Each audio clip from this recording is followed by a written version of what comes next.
মানে মন্দির আর গির্জার মধ্যে কোনো তফাৎ নেই।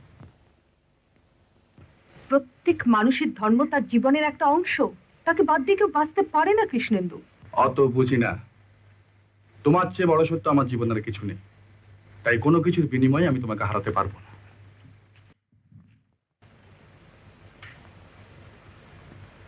কিন্তু কৃষ্ণেন্দু, বলো।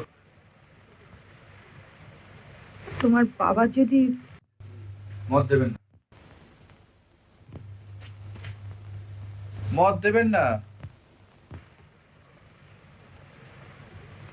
তাহলে তাহলে বিয়ে আমাদের হবে না?